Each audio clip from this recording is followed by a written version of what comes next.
जय हिंद मेरे प्यारे विद्यार्थियों। तो हम स्वागत करते हैं आपके अपने YouTube channel RS academy Ballia पर। तो आज से अभी हम पढ़ रहे हैं कक्षा 10 के SST। तो हम लोग चर्चा कर रहे हैं पहले अध्याय का, जिसमें आज अभी से पहले हम लोगों ने कुछ टॉपिक को जाना है, कुछ लेक्चर का भी हमने अध्ययन किया है। तो अगर इससे पहले आप लोगों ने पहली बार हमारे YouTube चैनल पर आए हैं तो इसको सब्सक्राइब कर लीजिए, और अगर आपने पहले वीडियो को नहीं देखा है तो आप जाकर डिस्क्रिप्शन में देख लीजिए पहले वीडियो को, क्योंकि आप शुरू से देखेंगे तभी ये चैप्टर आपको समझ में आएगा। क्योंकि आज हम अंतिम हेडिंग पर हैं, अंतिम पड़ाव पर है। आज केवल हम लोग के पास 2-3 हेडिंग बचा है, उसको खत्म करेंगे, इसके बाद चलेंगे अपने नेक्स्ट चैप्टर पर। तो आज हम शुरू करेंगे जर्मनी का एकीकरण। इससे पहले हम लोगों ने इटली का एकीकरण के बारे में जाना। एकीकरण का अर्थ लगभग आप समझ गए होंगे कि एकीकरण क्या होता है। यदि आप नहीं समझे हैं तो इससे पहले वाले वीडियो में समझाया गया है, थोड़ा शॉर्ट में यहाँ भी समझा देता हूँ कि एकीकरण होता क्या है। देखिए एकीकरण क्या होता है बाबू। एकीकरण देखिए, ध्यान से देखिए, एकीकरण का मतलब होता है एक करना। किसी भी चीज को एक करने की व्यवस्था को एकीकरण कहा जाता है। जैसे कि मान लीजिए आप कक्षा में बैठे हुए हैं, आपका जो कॉपी है, कलम है, इधर उधर व्यवस्थित नहीं है, कोई इस बेंच पर रखा है, कोई इस बेंच पर रखा है, और आप सारे कॉपी कलम और किताब हो गई, सारी चीज को एक जगह व्यवस्थित कर दिए, तो इसी को कहा जाता है एकीकरण। तो इसको हमने उस वीडियो में बताया और अभी भी बता दे रहे हैं कि अगर कोई भी चीज है, अगर इधर उधर फैला हुआ है तो उसे हम एक कर देंगे, तो इसी चीज को एकीकरण कहा जाता है। तो हमें पढ़ना है तो एकीकरण हम लिख सकते हैं। एकीकरण का अर्थ होता है, एकीकरण का अर्थ है एक करना। तो एकीकरण को आप समझ गए होंगे। अब बात करेंगे जर्मनी का एकीकरण।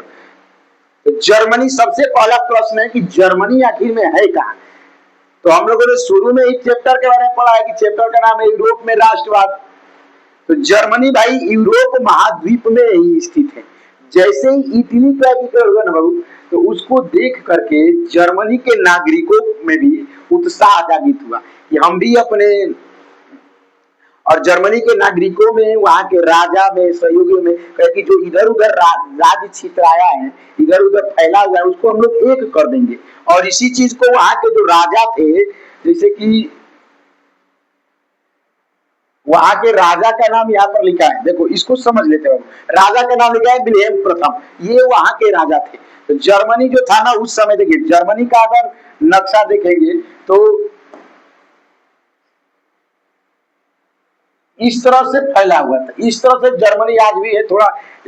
तो 39 राज्यों में था, समझिए इतना छोटा छोटा, इस तरह से वहां पर 39 स्थानों पर जर्मनी का विभक्त हो गया था। और सब जगह की भाषा, वेशभूषा एक थी। यहाँ तक कि लोग रहन सहन में भी एक थे, खान पान भी एक करते थे। लेकिन केवल बात अलग थी, तो वो था वहां का नियम कानून।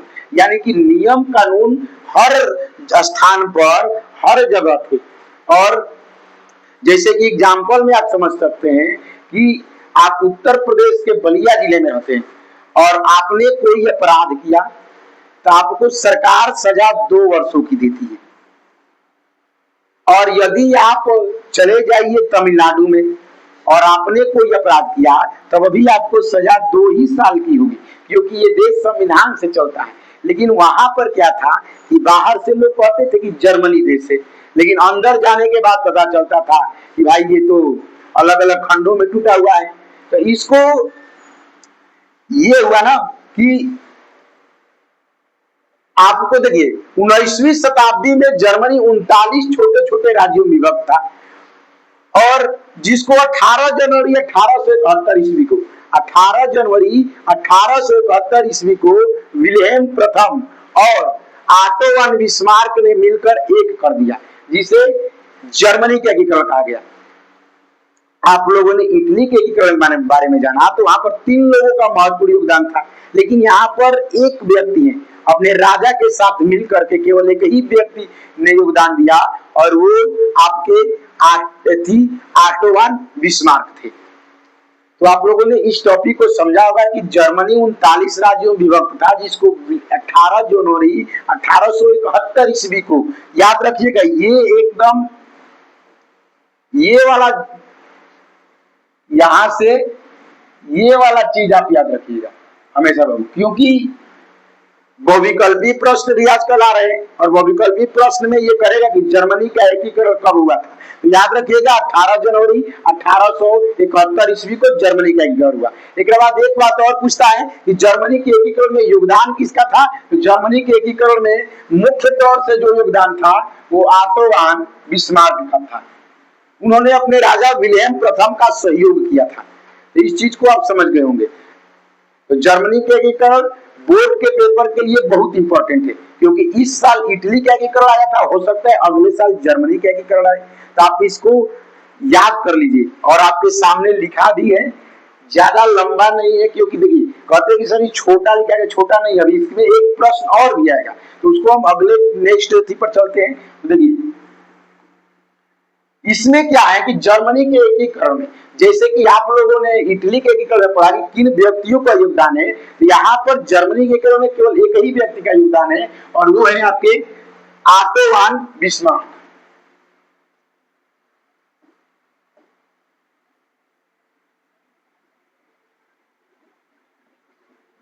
जर्मनी के एकीकरण में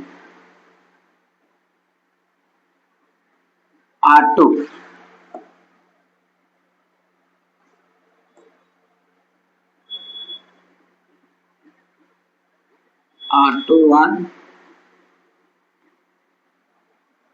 बिस्मार्क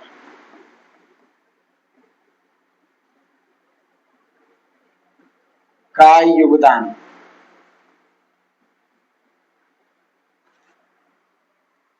देखिए जर्मनी के एकीकरण में ऑटोवान बिस्मार्क का योगदान क्या है। तो इन्होंने अपने राजा विलियम प्रथम के साथ मिल करके वहां के छोटे छोटे राज्यों को एक करने में सहायता की। ये जर्मनी के प्रधानमंत्री के रूप में कार्य किए और उन्होंने प्रसिया से युद्ध किया और प्रसिया से युद्ध करके उन्होंने उसे एक करने में सहायता की। तो उनका ये महत्वपूर्ण योगदान था। तो इनके बारे में देखिए लिखेंगे, यदि इनके बारे में तो लिखेंगे क्या कि ऑटोवान बिस्मार्क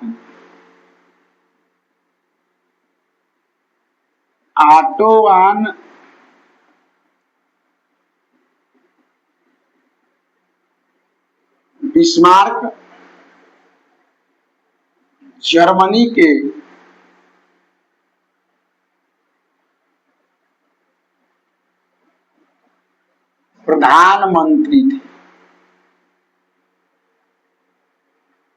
प्रधानमंत्री थे। इन्होंने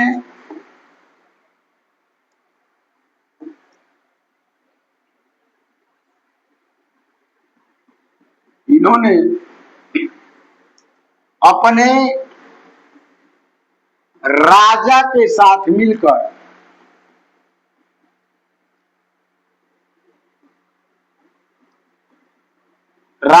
साथ मिलकर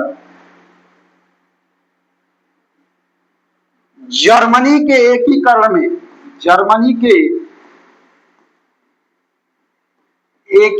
में अहम भूमिका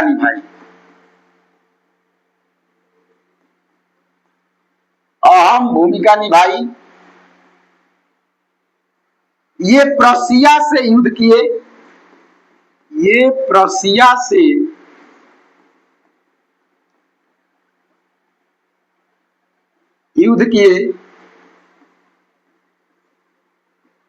और युद्ध को जीतकर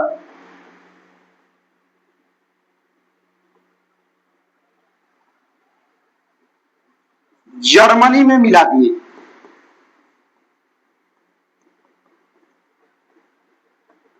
जर्मनी में मिला दिए।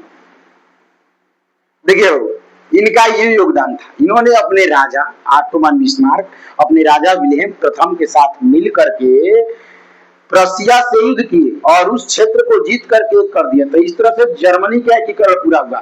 तो इस चीज को आप समझ गए होंगे। ये दो चीज पूछता है, जर्मनी का एकीकरण और जर्मनी के एकीकरण में योगदान। तो यहाँ पर देखिए आप लोगों ने देखा कि 19वीं शताब्दी में वो छोटे छोटे 39 राज्यों में विभक्त था, और इसको आपने देखा कि ये ऑटो वन बिस्मार्क साहब क्या करते हैं कि एक कर देते हैं, और एक करने के बाद से वो अपने राजा के साथ मिल करके इसको संपूर्ण जर्मनी को एक कर दिया। इस चीज को आप समझ गए होंगे। तो ये हमारा अंतिम हेडिंग था। इसके बाद एक और चीज बचा है जो परीक्षा के लिए बहुत इंपॉर्टेंट है, इसको देखिए, इसको हम समझ लेते हैं। इसके बाद से एक प्रश्न आपसे करता है, ये सिलेबस में थोड़ा है लेकिन थोड़ा लोग बहुत कम ध्यान देते हैं, लेकिन ये हर साल लगभग पूछता है। लिखता है कि जर्मेनिया और मारियाना और जर्मेनिया क्या है। मारियाना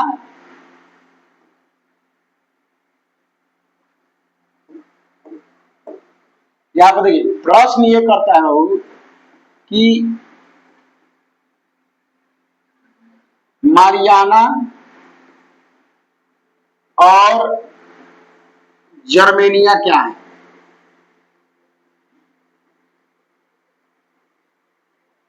जर्मेनिया क्या है।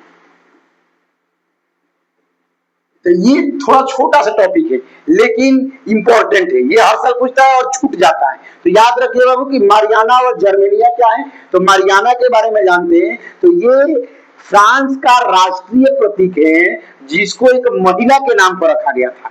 मारियाना के बारे में यदि जानेंगे तो मारियाना आपका यहाँ पर देखिए, मारियाना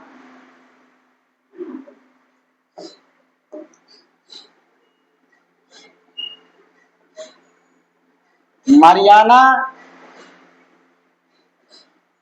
फ्रांस का एक राष्ट्रीय प्रतीक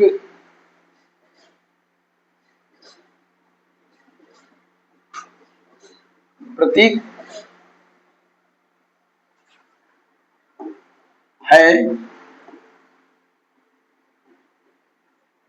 जिसको एक महिला के नाम पर रखा गया था।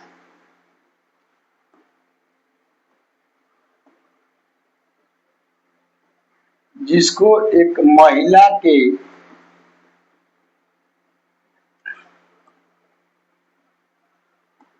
नाम पर रखा गया था। देखिए मारियाना एक फ्रांस का राष्ट्रीय प्रतीक है जिसको एक महिला के नाम पर रखा गया था। वही जर्मेनिया क्या है बाबू, तो जर्मेनिया के बारे में जानेंगे। जर्मेनिया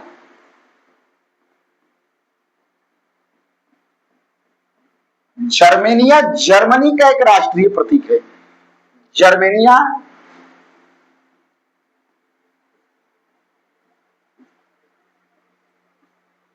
जर्मनी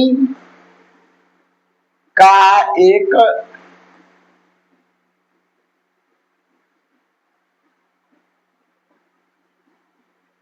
राष्ट्रीय प्रतीक है जिसको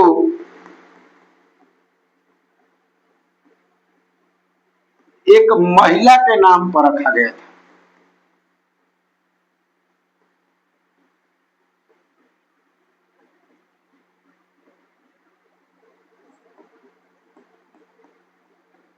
देखिए ये दोनों में अंतर आप समझ गए होंगे। दोनों महिलाओं का ही नाम है मारियाना और जर्मेनिया, लेकिन ये दोनों दो देश की निवासी थी और इन्हीं के नाम पर वहां का राष्ट्रीय प्रतीक बना। तो इस चीज को बाबू आप समझ गए होंगे। तो आज का टॉपिक हमारा इतना ही था। पहला अध्याय आपका समाप्त होता है। कल के वीडियो में सबसे इंपॉर्टेंट होने वाला है, क्योंकि कल हम कराएंगे आपको बहुविकल्पीय प्रश्न जो कि बोर्ड पेपर के लिए बहुत इंपॉर्टेंट है। हर चैप्टर का हम प्रश्न कराने के बाद से कम 30-35 या उससे हो सके अधिक हम आपको दें। हर चैप्टर का आपको बहुविकल्पीय प्रश्न कराया जाएगा, जिससे कि अधिक से अधिक आप बोर्ड पेपर में कर सके। तो आप RS अकेडमी बलिया के साथ केवल जुड़ कर रहिए। आप जुड़ कर रहेंगे तो आपको हम अधिक से अधिक 2027 बोर्ड पेपर में अंक दिलाने का कार्य करेंगे। तब तक के लिए आज के लिए इतना ही। जय हिंद। आगे आप अपने अगले वीडियो को देखिए।